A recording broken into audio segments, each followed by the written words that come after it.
میرے رب نے اپنے حبیب کو کائنات سے بھی اوپر اٹھا کے بتایا کہ میں تمہیں ایسا نبی دے رہا ہوں، اس کے ہاتھوں میں ہاتھ دو گے تمہیں مجھ تک پہنچا دیں گے، تم چاند ڈھونڈ رہے۔ دیکھو پہلی اوپن ہارٹ سرجری میرے نبی کی ہوئی ہے، تو اوپن ہارٹ سرجری ہو سکتی ہے، میرے نبی نے سوچ دی۔ وہ تو ہم زوال کا شکار ہوئے تو اور لوگ ہم سے لے گئے، ورنہ اوپن ہارٹ سرجری کا پہلا تصور میرے نبی کے سے شروع کیا گیا ہے کہ جب آپ کو معراج پہ لے جانے لگے، ام ہانی کے گھر سے آپ کو جبریل نے لیا اور حتیم میں آئے۔ حتیم وہ چھوٹی وال دیوار ہے جو بیت اللہ کے ساتھ، اس میں ایک خالی جگہ، یہ بیت اللہ کا اندر ہے۔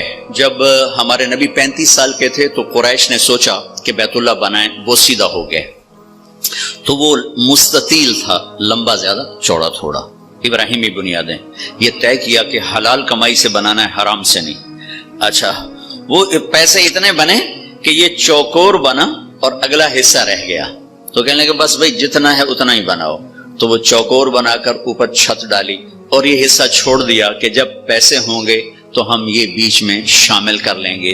یہ اللہ کی حکمت تھی، نہ پیسے ہوئے نہ وہ شامل ہوا، تاکہ غریب لوگ بھی اگر بیت اللہ کے اندر نماز پڑھنا چاہیں تو وہ جگہ ہے جہاں اگر آپ اندر ہیں، ہم تو بیت اللہ کی طرف منہ کر کے نماز پڑھتے ہیں نا، لیکن اگر آپ بیت اللہ کی طرف پشت کر کے حتیم کی طرف منہ کر کے نماز پڑھیں تو بھی آپ کی نماز ہو گئی ہے، چونکہ آپ بیت اللہ کے اندر ہیں۔ میں 2 دفعہ بیت اللہ کے اندر گیا، نماز پڑھی، لیکن وہ تو بڑے سفارشوں سے اور بڑے تعلقات سے، اور وہاں تو جو آدمی چلا جائے وہ بیت اللہ کے اندر ہے، تو آپ کو حتیم میں لے جایا گیا۔ اب آپ کو بے ہوش نہیں کرنا، یوں جبریل نے ہاتھ مارا، سارا سینہ کھل گیا، آپ دیکھ رہے ہیں، اور اس نے دل کو باہر نکالا تو دل سارے جسم سے جدا ہو گیا۔ اور اس کے میرا بھائی ہارٹ اسپیشلسٹ ہے تو میں اسے سنتا رہتا ہوں، باتیں گھر میں ہوتی رہتی ہیں۔ اچھا نکالا، پھر اس کو زمزم کا پانی ایک ٹپ میں تھا، اس میں دھویا، اس کو دھویا، دھوتے رہے، اور آپ دیکھ رہے ہیں۔ اس کے بعد ایک آسمان سے لائے تھے، وہ پورا نور کا ایک بھرا ہوا برتن تھا، پھر وہ سارا نور آپ کے دل میں انٹر کیا، پھر اس کو بند کر کے پھر لگایا، ساتھ ہی دل سر ہر رگ سے جڑا، پھر سینے کو ملایا ہاتھوں سے، پھر یوں ہاتھ پھیرا۔ تو اب جن کی ہارٹ سرجری ہوتی ہے، اب دیکھیں یہاں کتنے بڑے بڑے ٹانکے لگے ہوتے ہیں، لیکن آپ کے سینہ مبارک پر کوئی داغ نہیں۔ یہ پہلی اوپن ہارٹ سرجری میرے نبی نے معراج کے واقعے میں امت کو دیا ہے اشارہ، تو ہم نکھٹو نکلے تو اور لوگ ہم سے یہ سب کچھ لے گئے۔ سب سے پہلی ہارٹ سرجری 4 سال کی عمر میں ہوئی، جب آپ حضرت حلیمہ کے پاس تھے اور آپ بکریاں چرانے جایا کرتے تھے، تو آپ کے بھائی رضائی بھائی وہ دوڑے آئے کہ میرے بھائی کو وہ 2 بندوں نے قتل کر دیا۔ اس حلیمہ بھاگی ہوئی آئی تو آپ دیکھا آپ پریشان بیٹھے تھے، تو حضرت حلیمہ نے پوچھا بیٹا کیا ہوا؟ کہ 2 آدمی آئے تھے، مجھے لٹا دیا، میرا سینہ کھولا، میرا دل نکالا، پھر اس کو صاف کیا، پھر میرے دل میں، پھر میرے سینے میں دوبارہ فٹ کر دیا۔ یہ پہلی ہے، اور پھر معراج پر جانے سے پہلے دوبارہ اوپن ہارٹ سرجری ہوئی ہے۔ پھر براق کا آنا، تیز رفتار سواریوں کا تصور میرے نبی کے ذریعے سے ہمیں ملا کہ ایسی سواریاں بنائی جا سکتی ہیں جو مہینوں کا سفر گھنٹوں میں طے کر دیں۔ جب آپ نے اگلے دن فرمایا کہ میں گیا تھا بیت المقدس، تو قریش کہنے لگے ہم تو 1 مہینہ مسلسل چلتے ہیں اور پھر وہاں پہنچتے ہیں، تم 1 رات میں کیسے کہہ رہے ہو گیا بھی اور آیا بھی؟ تو براق ایک سواری ہے جس کی تیز رفتاری سے ایک پیغام میسج امت کو گیا کہ اگر تم اس کائنات کے علوم تک پہنچ جاؤ تو تم تیز رفتار سواریاں بھی بنا سکتے ہو۔ 650 کلومیٹر فی گھنٹہ کی رفتار سے جاپان نے ٹرین بنا لی۔ آپ کو ام ہانی کے گھر سے اٹھایا گیا، حضرت علی کی بہن، ان کے گھر میں آپ تشریف فرما تھے، اور سیدھا بھی اللہ لے جا سکتے تھے، سیدھا بھی لے جاتے، لیکن مکہ سے بیت المقدس لے جانے میں یہ اعلان تھا کہ اب بیت المقدس بھی مکہ کے تابع ہو گیا ہے، اب یہاں کا قبلہ بھی بیت اللہ ہو گیا ہے، یہاں جتنے نبی آئے وہ سب آپ کے تابع ہو گئے، لہٰذا وہاں پہلے سارے انبیاء موجود ہیں اور سب انتظار میں ہیں، اور آپ پہلی صف میں کھڑے ہوتے ہیں تو سب ایک دوسرے کو دیکھ رہے ہیں کہ اب امامت کون کرائے گا، تو جبریل آپ کا ہاتھ پکڑ کے آپ کو مصلی پر کھڑا فرماتے ہیں، آپ 2 رکعت نماز ادا فرماتے ہیں، اور آپ کے پیچھے 1.25 لاکھ نبی نماز پڑھ کر یہ اعلان کرتے ہیں کہ ہماری نبوت آپ کے قدموں پہ قربان ہو گئی، اب ہمارے لیے بھی آپ ہی نبی ہیں، ہمارے لیے بھی آپ ہی نبی ہیں۔ عیسیٰ سے لے کر آدم تک تمام انبیاء کو وہاں کھڑا کیا گیا ہے۔ تو آپ کا سینہ مبارک چاک کیا، اسی کرتے آپ تہمت پہنتے تھے، شلوار زندگی میں ایک دفعہ پہنی اور اسے پسند فرمایا، لیکن عام آپ کا لباس تہمت تھا، کوئی خلائی لباس کی ضرورت نہیں پڑی آپ کو، وہاں سے اٹھایا۔ راستے میں واقعات ہیں، ایک جگہ آپ کو اتارا، کہا یہاں نماز پڑھیں 2 نفل، کہ یہ کون سی جگہ ہے؟ کہ یہاں آپ ہجرت کر کے تشریف لائیں گے، مدینے میں اتار کے 2 نفل پڑھائے گا۔ پھر چلایا گیا کہ یہاں 2 نفل پڑھیں، کہ یہ کون سی جگہ ہے؟ کہ یہاں آپ کے دادا ابراہیم کی جائے پیدائش ہے۔ پھر چلایا گیا تو آپ جب مصر کی طرف سے بیت المقدس کی طرف آ رہے تھے تو آپ کو خوشبو آئی، خوشبو جنت کی۔ آپ نے کہا یہ کیا ہے؟ تو کہا یا رسول اللہ، فرعون کی ایک باندی تھی، باندی وہ ہو گئی تھی، موسیٰ علیہ السلام پر ایمان لائی، اس کی 2 بیٹیاں تھیں، ایک دودھ پینے والی، ایک ساتھ چلنے والی۔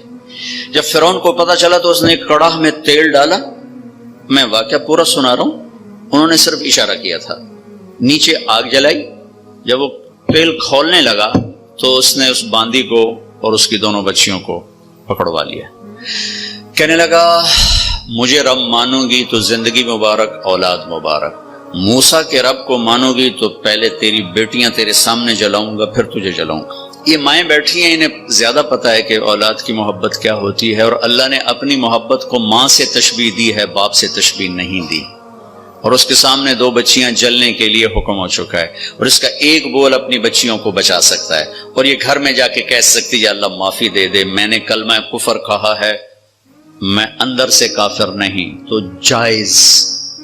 لیکن ایک شاعری زبان پہ آ گئی ہے، ہماری اپنی زبان کی ہے، پتہ نہیں توڑے پلے پوے نہ پوے، تو سن لوے اجے۔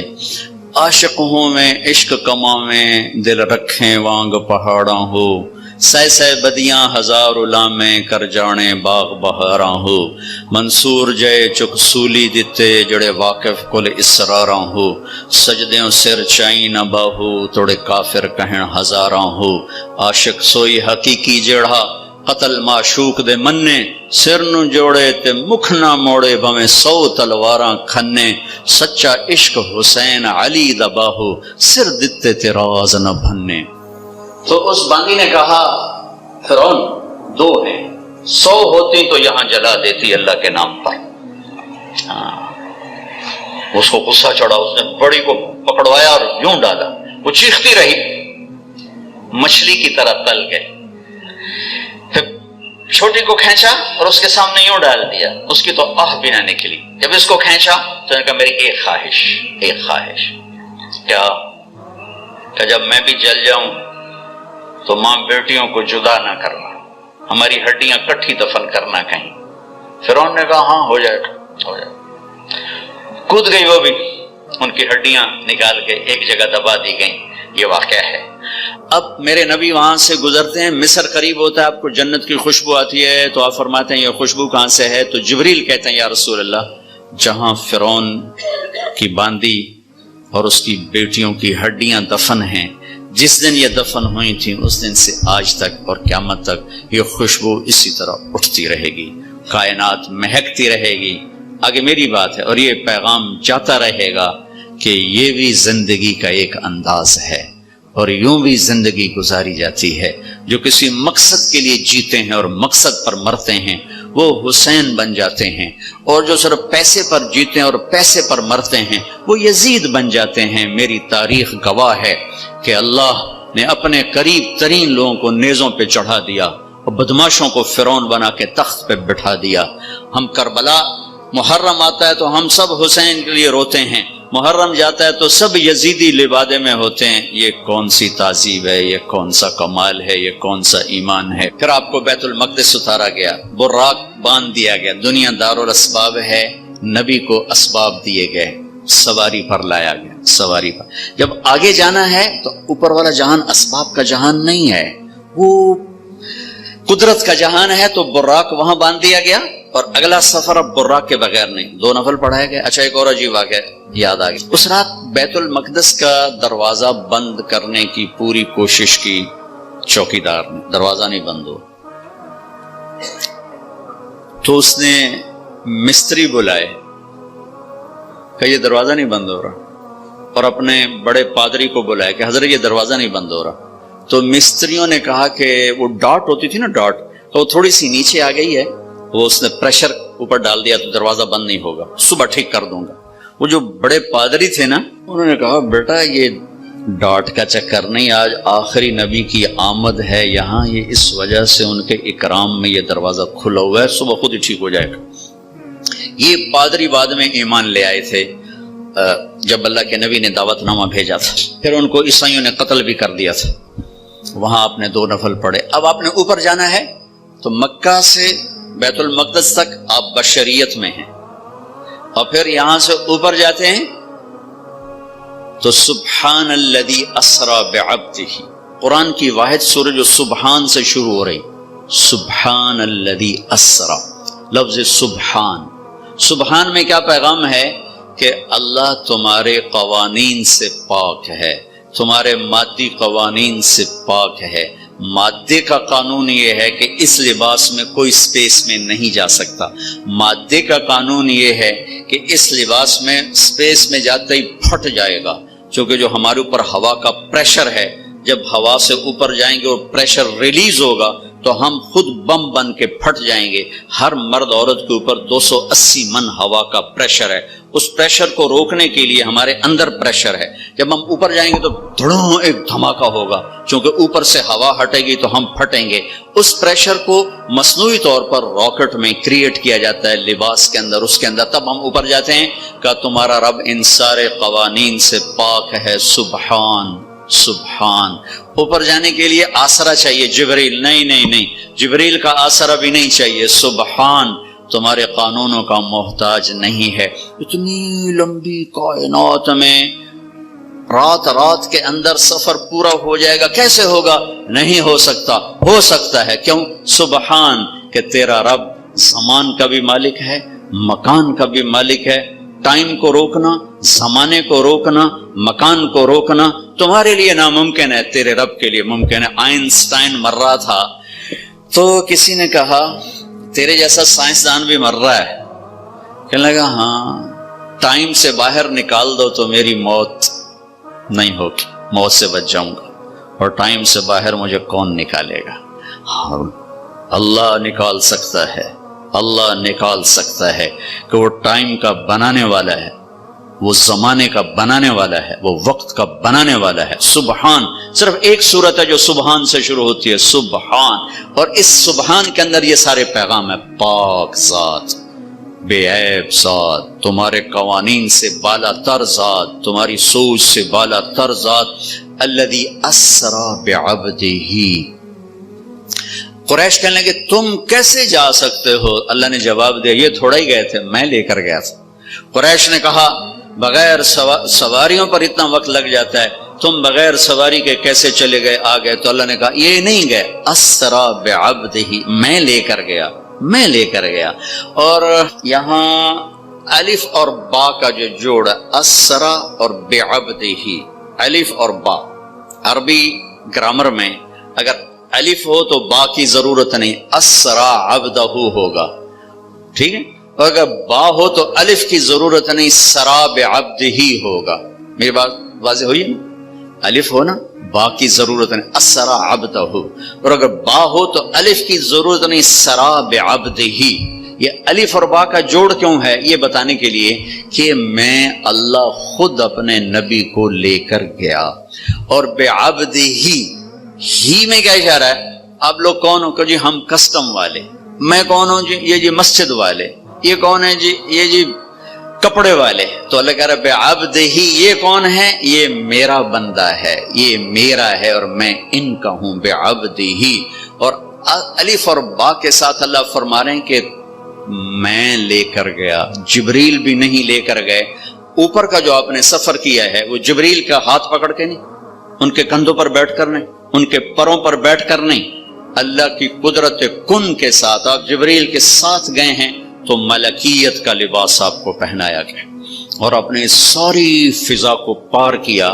آج یہ سائنس کا نیا علم آیا ہے کہ اگر کوئی سواری ٹائم کی رفتار سے زیادہ ہو جائے تو ٹائم اس کے لیے زیرو ہو جاتا، ٹائم زیرو ہو جاتا۔ اگر 1,86,000 میل پر سیکنڈ سے کوئی سواری زیادہ تیز ہو جائے تو ٹائم اس کے لیے زیرو ہو جاتا ہے۔ یہ آج کے امکانیات بتائے جا رہے ہیں، اور یہ میرے نبی کا سفر سپیس کو، راکٹ کو، شٹل کو، ہر چیز کے لیے راستہ دے رہا ہے کہ یہ ہو سکتا ہے، یہ ہو سکتا ہے، خلائی تصویر ہو سکتی ہے، خلائی سیاروں تک جانا ہو سکتا ہے۔ لیکن آپ کی پہلی منزل پہلا آسمان آدم علیہ السلام نے استقبال کیا، دوسرا آسمان یحییٰ علیہ السلام، زکریا علیہ السلام، عیسیٰ علیہ السلام نے استقبال کیا، تیسری منزل یوسف علیہ السلام، تیسرا آسمان، چوتھی منزل ادریس علیہ السلام، چوتھا آسمان، پانچویں منزل ہارون علیہ السلام، پانچواں آسمان، چھٹی منزل موسیٰ علیہ السلام، چھٹا آسمان، ساتویں منزل ساتواں آسمان ابراہیم علیہ السلام۔ ہر آسمان پر نبی کھڑے ہوتے تھے پھولوں کے ہار لے کر، یہ میرا اضافہ ہے استقبال کے لیے، اور ہر نبی کہتے ہمارے بھائی آ گئے، ہمارے نبی آ گئے، ہمارے بھائی آ گئے، ہمارے نبی آ گئے۔ اب ساتویں آسمان پر پہنچے تو ریسپشن کوئی نہیں۔ جب میں ابھی آیا تو سارے آپ کے افسران وہاں کھڑے ہوئے تھے، ریسپشن۔ ساتویں آسمان پر ایک بڑے میاں، ایک بیت اللہ ہے، اس کی یوں ٹیک لگا کر نہ بیٹھے ہوئے اور اس طرح ہاتھ رکھ کے بیٹھے، سفید داڑھی یہاں تک آ رہی، اور اس بیت اللہ کا طواف ہو رہا ہے، فرشتے طواف کر رہے۔ آپ پوچھتے ہیں یہ بڑے میاں کون ہیں، یہ بزرگ کون ہیں؟ تو جبریل کہتے ہیں یہ آپ کے دادا ابراہیم علیہ السلام۔ اگر اللہ چاہتے تو ابراہیم بھی کھڑے ہوتے وہاں، چونکہ مرتبہ تو ہمارے نبی کا بڑا ہے، رشتہ ابراہیم کا بڑا ہے، مرتبہ ہمارے نبی کا بڑا ہے، لیکن ان کو بٹھایا، ان کو چلایا۔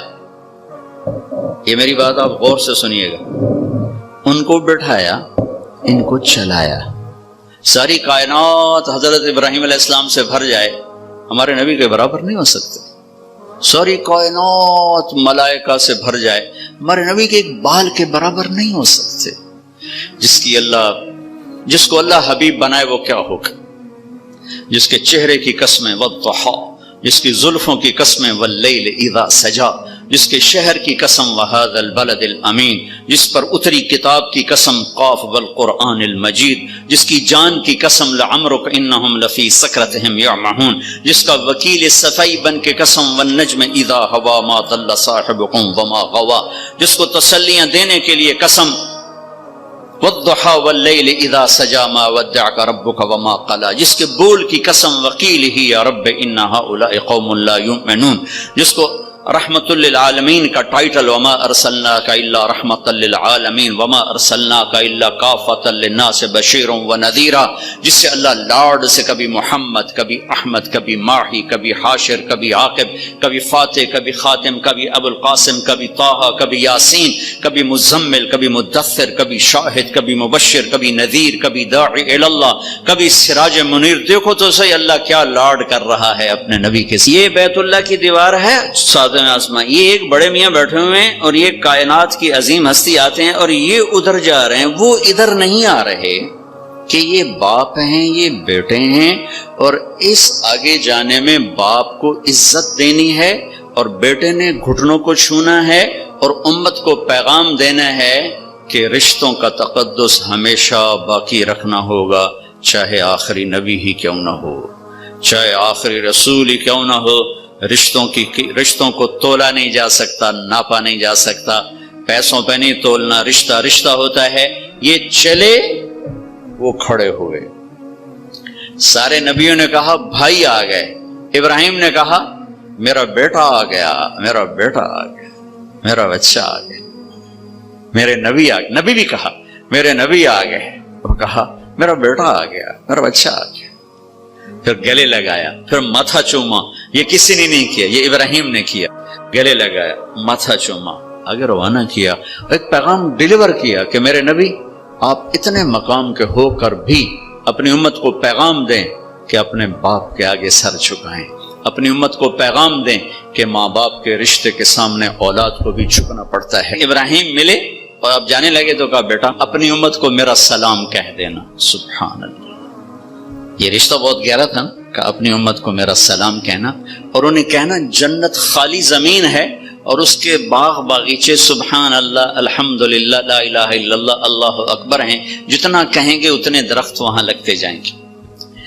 اب آپ سدرۃ المنتہا پہنچے تو ایک آج کی اس میں آج کے لہجے کی گفتگو کہ جبریل نے کہا یا رسول اللہ آگے میرے پاس ویزا کوئی نہیں، آگے اور جہان ہے، ملکوتی جہان بھی ختم، ملائکہ کا جہان، سدرۃ المنتہا، یوں سمجھو جبریل اپنے گھر میں کہہ رہے ہیں یا رسول اللہ اس سے آگے میرے پاس ویزا کوئی نہیں، میں نہیں جا سکتا۔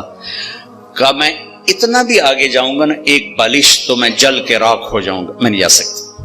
تو یہاں آ کر ملکوتی حیثیت بھی ختم ہو کر کوئی اور حیثیت آپ کو عطا کی گئی، وہ اللہ جانے، اللہ کا حبیب جانے۔ عرش تک پہنچنے میں پہلی ہستی کامیاب ہو رہی ہیں۔ جبریل بھی کہہ رہے ہیں آگے نہیں جا سکتا یا رسول اللہ، بس ختم، میں ختم۔ عرش پہلی دفعہ اس کے دروازے کسی ہستی کے لیے کھل رہے ہیں اور آپ کے قدم عرش پہ پڑ رہے ہیں، اور چوتھی منزل آپ کی اللہ اور حبیب اللہ ہیں کہ اللہ نے سارے پردے ہٹا کر اپنا آپ دکھا کر کہا السلام علیکہ ایھا النبی ورحمۃ اللہ وبرکاتہ، اے میرے محبوب آپ کا رب آپ کو سلام پیش کرتا ہے۔ اور یہاں حبیب اور حبیب اللہ میں ملاقات ہے۔ ثم دنا فتدلى فكان قاب قوسین او ادنى، یہ لفظ آپ نے سنا ہوگا قاب قوسین، قاب قوسین۔ میں آپ کو آج اس کی تصویر بنا کے دکھاتا ہوں کہ قاب قوسین کا مطلب کیا ہے۔ عربوں میں اکثر لڑائی ہوتی رہتی تھی، جب ان میں صلح ہوتی تھی تو قبیلوں کے سردار کٹھے ہوتے تھے اور صلح ہو رہی۔ صلح کیسے ہوتی تھی؟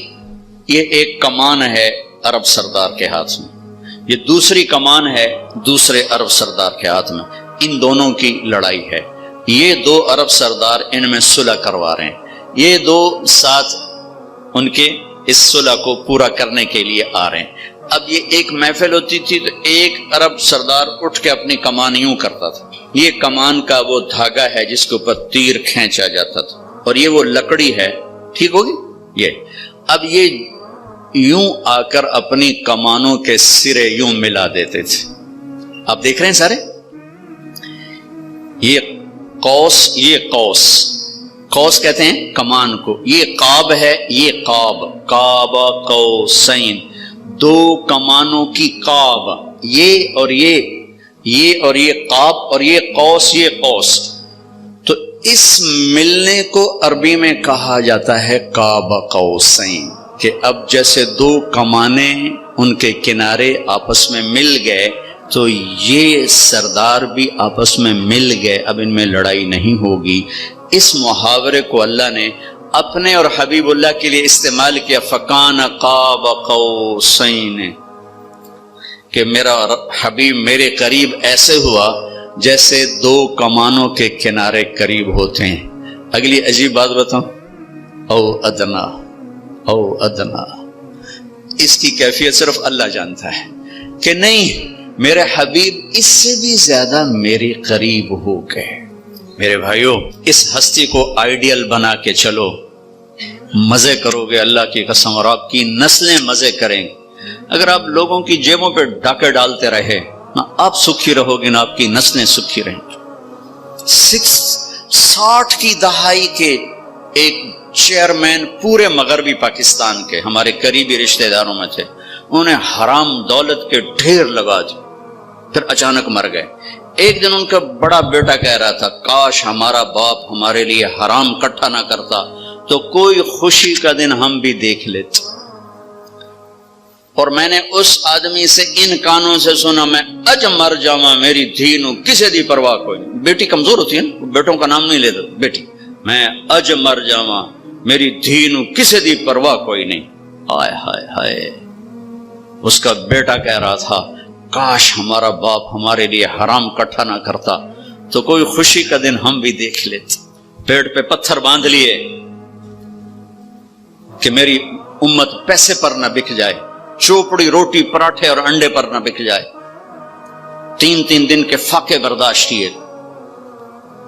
آپ باغ میں تشریف لے گئے، کھجوریں گری پڑی تھی، گندی کھجوریں جو گر جاتی، آپ نے اٹھائی، ہائے ہائے وجہ کائنات، ساری کائنات جن کے لیے بنائی، ایک گندی کھجور صاف کر کے منہ میں رکھی.